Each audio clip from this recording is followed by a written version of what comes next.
What's up, guys? Welcome back to Newswave. Well, despite all of those rumors, well, one really big rumor about a March 26th Nintendo Direct, nothing was announced yesterday by Nintendo. But what's interesting about this situation is that Jeff Grubbs, who wrote that article kind of outlining the Indies presentation and then the Nintendo Direct following it this week today, he's still sticking to it. So Nintendo wouldn't shadow drop a Direct today, would they? I mean, I guess we'll find out today at some point if it does happen. Today, though, we have a bunch of stuff to go over, which includes Animal Crossing's sales. We've talked about Legend of Zelda and Mario being big-time franchises for Nintendo alongside of Pokemon on the Switch, but Animal Crossing is historic in terms of sales, and we're going to go over that today. Also, I wanted to go over a PS5 patent that, again, continues to kind of open our eyes as to what could be possible with an SSD in a game console. It's interesting stuff. As always, guys, if you enjoy these videos, make sure that like button helps out a ton. And if you're brand new here, hit the red subscribe button down below. And we're going to start today with Doom Eternal. I've been playing through it. I'm almost done. I think I have like an hour or two left in it, and I have enjoyed it quite a bit. I've definitely enjoyed it more than Doom 2016, only because there is quite a bit more strategy to Doom Eternal. I think after I finish it, I'll kind of put out a quick video on my thoughts of the game itself, but it looks like so far sales have been pretty good for it. Bethesda did announce that Doom Eternal has actually doubled sales for Doom 2016 in its opening weekend, and that just shows that people are really excited for Doom when a new one comes out. I think Doom 2016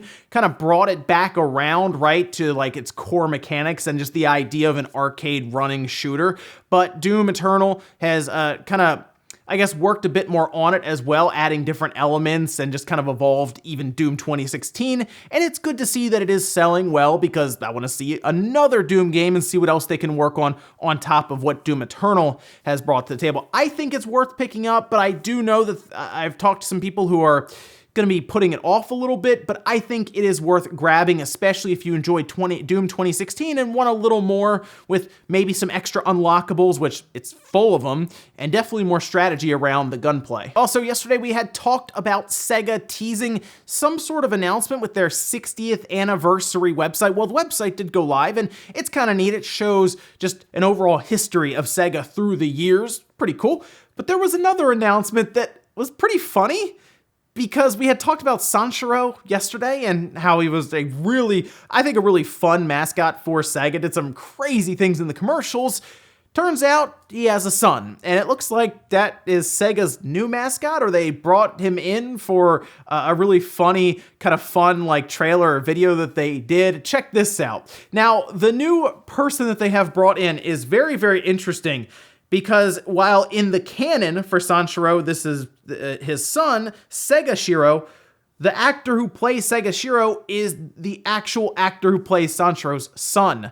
This is a really neat thing to do. That actually worked out pretty well then, didn't it? Now, the commercial was okay. They didn't really do anything too crazy, like Sanshiro was doing he was stopping missiles coming at Sega's offices and all, some crazy stuff. It was really, really funny.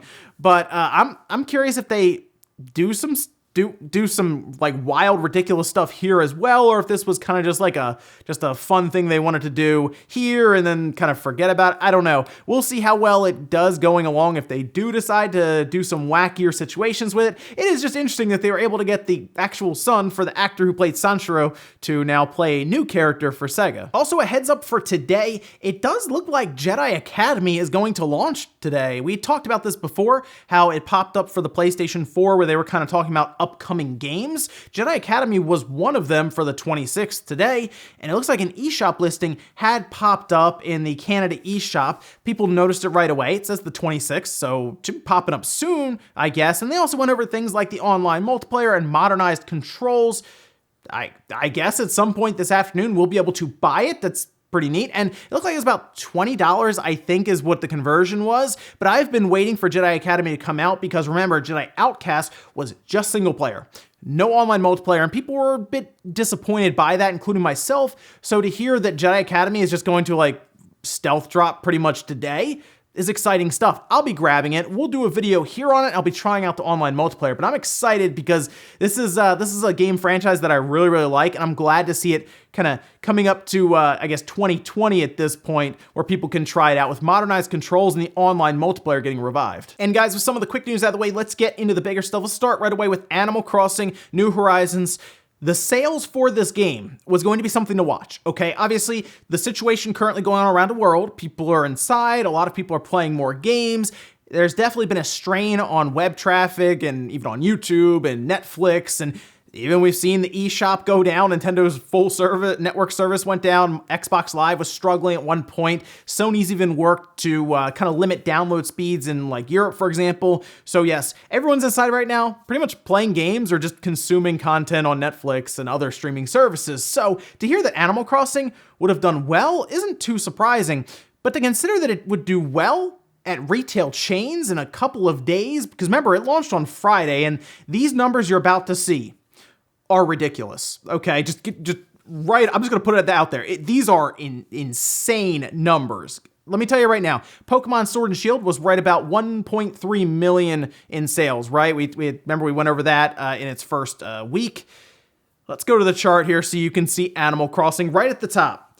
1.8 million, 1,880,626. That is insanity in about 3 days. Neo 2 is at number 2 there. Then we have Pokemon Mystery Dungeon at 3, Pokemon Sword and Shield there at 4. Keep in mind, that is at 3.5 million, which means that Animal Crossing New Horizons in just 3 days has jumped over half of what Pokemon Sword and Shield had sold physically in Japan, and that's already, that's craziness. Minecraft is there at 5, Mario Kart Deluxe at 6, then we have Super Smash Bros. Ultimate, Ring Fit Adventure, Splatoon 2, and then Super Mario Party. Moving over to the hardware, we can see the Switch at the top, 392,576, which jumps it close to 13 million. It's actually at 12,801,000. We're gonna come back to that number because that actually has passed a certain system in Japan that might surprise you already. This does, of course, show how big of a system seller Animal Crossing is. Now, the split there is the Lite sold 263,103 because I believe the Coral Switch did launch the same week. And then we also had the Nintendo Switch, the base model that most people are trying to pick up because of its hybrid nature at 129,473. PlayStation 4 was there at 15,393. The 3DS is surprisingly still selling more than I thought it would, just over 1,000. And the Xbox One had a pretty large jump to 311. So 1.8 million. Sounds ridiculous, right? Well, get ready because it's about to get more ridiculous. Daniel Ahmed took to Twitter and let us know about digital sales along with physical sell-through. Keep in mind that 1.88 million is just physically, right? Reported by Famitsu. There might be some like download cards maybe in there as well. But when it comes to the digital sales, we don't really tend to find out until Nintendo tells us. Although Daniel Ahmed seemed to get the digital sales numbers, because it's 2.5 million units in just Japan in 3 days. I don't think I've ever seen anything like that. Like in just one region, just Japan. You even put out a whole chart to try to illustrate how insane these sales numbers are. It almost seems like a mistake, like they miscounted or something, but I don't know how you miscount 2.5 million. You feel like you would have miscounted and missed a bunch. No. 2.5 million sold. Yes, that is better than anything sold on the Switch at all in Japan so far. Like, this is the biggest launch ever for Nintendo in Japan. And so much so, we just talked about how almost 400,000 units had sold, right? That pushes the Switch past the Wii in Japan. Yeah, the Wii. Yeah, already. That was at 12.7 million. We just talked about how the Switch is coming up on 13 million at 12.8 million. And we're just crossing into the Switch's 4th year at this point. We completed its 3rd year pretty recently, right at the beginning of March, and it's already past the Wii in Japan, which tells me, honestly, it's probably going to see like 3DS numbers, like low 20 millions, I would say, in Japan before it's all said and done, unless they come up with another big-time seller like Animal Crossing, which is always possible, as there could be another Mario game coming out, like another 3D Mario game. We know Breath of the Wild 2 is eventually coming out, though probably another Pokemon game. Nintendo's figured it out with the Switch at this point, and I know people have mentioned 100 million here and there, right? Because remember, Nintendo's only 100 million unit home console was the Wii, and people look at that and say, okay, that got there because they hit the mainstream so hard, and the Switch is kind of doing that. but it's also getting all of the, it's getting more hardcore games than anything else, quote unquote. It's not just Wii Bowling, for example, selling this system. So impressive stuff. And now I am really interested to see Animal Crossing's overall sales. We're talking about 2.5 million in just Japan. Generally in the US, these kind of games sell more, right? And then we're also talking about places, obviously, in Europe and all over the world. Animal Crossing very well could come to the table in just 10 days and cross 10 million units without too much issue. Nintendo will report these, I believe, at the end of April. And we're going to see where Animal Crossing sits, because I have a feeling it is going to be insane overall. And I know I said insane a couple of times here, but 2.5 million units in 3 days in just Japan, I don't think I've ever seen that before, like, at all. So 10 days for overall sales for Animal Crossing, I guess 11 technically, right? Well, we'll see when it does drop those numbers at the end of April. Next up, let's talk about this PS5 patent, because the one thing we keep hearing about the PlayStation 5 is its SSD, right? It's very, very fast. They're talking about 5.5 gigabytes per second, which is exceptionally quick, even compared to most NVMe drives and common PCs that you may have now, right? A lot of people just pretty much forget about the mechanical hard drive to boot their OS off of, and they look for either just a full solid state drive or an NVMe. That's still much faster than anything we pretty much have now. In fact, a drive to replace that inside of the PS5 doesn't even exist yet. We have to wait till the end of this year or early next year until like the SATA 4 NVMes come available. Yeah, it's a whole thing. But I didn't really think too much around how things can change outside of just loading times in games. Just getting rid of that screen or those really annoying elevator sequences or those parts in the game where it slows you down on purpose so it can load the other game, whether you're going through like this really thin alleyway corridor. All that stuff is there to hide loading screens. But what about getting into a game like that, like really, really fast, the point where you bypass those logos that come up, main menu selections? That seems to be what Sony is trying to do, or even has done at this point, as there is a patent called Direct Gameplay, which is what you're seeing here, and it is a patent that describes the ability to essentially set up templates around games when you want to jump in. So think about if you want to play Call of Duty right now, just as an example. Normally you'd go in, you'd wait through all of the sequences for, all these companies made this thing possible. If it's on Unreal, the Unreal logo comes up, right? It's Activision. It's Treyarch. Okay, now we're in the game. Let me go to multiplayer. Let me go to competitive. Let me go to team deathmatch, all that stuff. What if you could just have it so that you hit the box on, for example, the OS for the game, and then it comes up and you just hit competitive and it takes you immediately, right away, to that screen that is already searching for a game. That's something they're trying to do here, and I like that idea. See, I like the idea of making it as fast as possible from when you press the power button on the system to playing a game. I think that's one of the reasons the Switch is pretty popular overall, because it's a pick up and go type system, and Nintendo leaned into that heavily. And I'm glad to see the PlayStation, and we'll see about the Xbox, but they do have quick resume, which jumps around really well. But the PlayStation working more and more on the user experience overall to make it very quick. That's a good thing. So I'm glad that they're leveraging the SSD for things other than just getting rid of load screens. We'll see how that affects open worlds overall, because maybe there just isn't a break anywhere and it's just constantly going. So we literally have an open world with no weird stutters or strange areas where it kind of slows you down. But I like the idea of the OS being significantly faster. I hope that is something that Microsoft's working on, because sometimes navigating that Xbox One X is such a pain. Next up, let's talk about PlatinumGames and the Platinum 4. Now, one of those Platinum 4 apparently is their studio that they opened in Tokyo, so that was one of them. I thought it was going to be all games, but okay, I guess that. And then, of course, we had the Wonderful 101 remaster, and then we had Project GG, but there was still one thing left over, and we even heard from people at Platinum that it was very platinum. It was top secret, and it'd be exciting for us to see. And I like to think that they are saving the best for last kind of thing. And it looks like we're going to find out April 1st. It actually updated on their website. And of course, Kamiya is going to tell us something on April Fool's Day. He's going to troll us with something. I don't know what it's going to be, but he's going to come out and say something absolutely ridiculous just to mess with us, hit us with the April Fools, then hit us with the actual game. I'd like to think that he has something cool lined up, like the next Okami. That'd be neat. Maybe he figured out how to get Beautiful Joe going again. That'd be cool as well. I really am not sure what their big final announcement is going to be for this Platinum 4, but it is exciting to consider that they do have the backing to do some crazy stuff, and maybe they did work out a partnership with something a while back. They even mentioned that they would like to get Scalebound back and do some work on that. Wouldn't it be crazy if their fourth announcement was that they retained the rights to Scalebound and they are going to finish the game in their own vision without the multiplayer and all of this stuff and Xbox exclusivity? That would be some crazy stuff, but there's a lot of things that would have to fall into place there.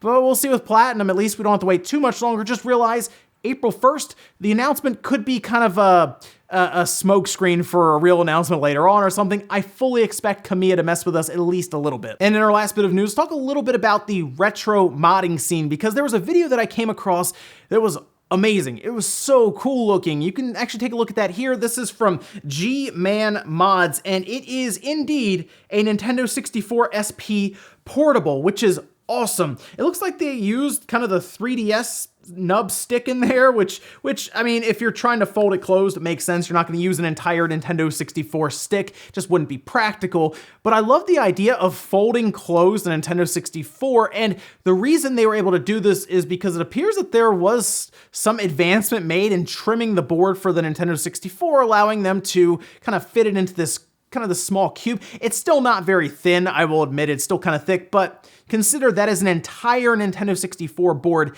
in there, and it folds open, charges through USB-C, and because it is using the Nintendo 64 board, it has full compatibility, as you'd expect. You pop the cartridge in, which has to be a very satisfying feeling for the handheld, considering those N64 cartridges are still pretty large, but I mean, it's a portable device, so it's pretty neat. I like seeing these modifications a lot, and I like seeing the advancements even now being made on this. They even have an entire board that was made up just so that they could kind of design and reprogram the controller into this thing, which apparently they'll be selling or making public. I'm not sure how all of that's going to work, but I would go check this out, as I see these portables pop up a lot for projects that people do. This is just one of the coolest ones I've seen in quite a while, and there's a link down below if you want to go check the video out, and they kind of show inside of it and everything. And we'll finish up with the comment of the day, as you're seeing here. This one is from Drama Life NY. I know you were joking, but I actually am starting to not care for another Direct, so that joke is slowly becoming reality. I have wondered, yes, there is a want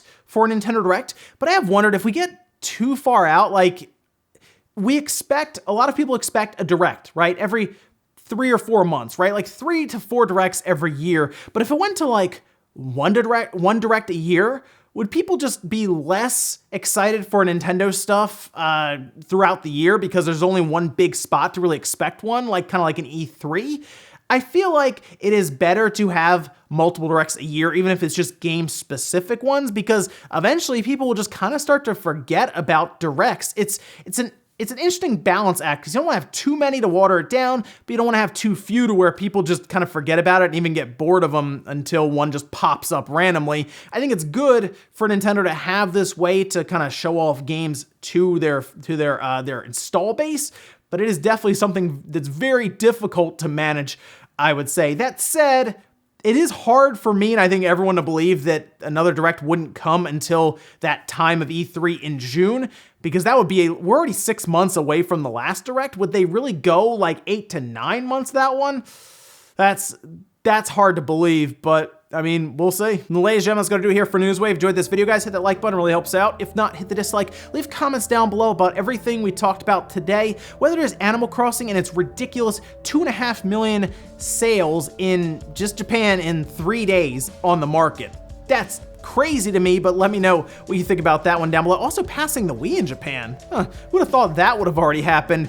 Go back to before the Switch launch. Who would have thought it would have passed the Wii in just over 3 years of being on the market? What about Sony's kind of push towards eliminating load times and even time waiting to get into the game with their SSD? And then what's Platinum planning for the future? We'll find out April 1st, probably with a little bit of trolling tacked on. Thanks guys for watching, and I'll see you next time.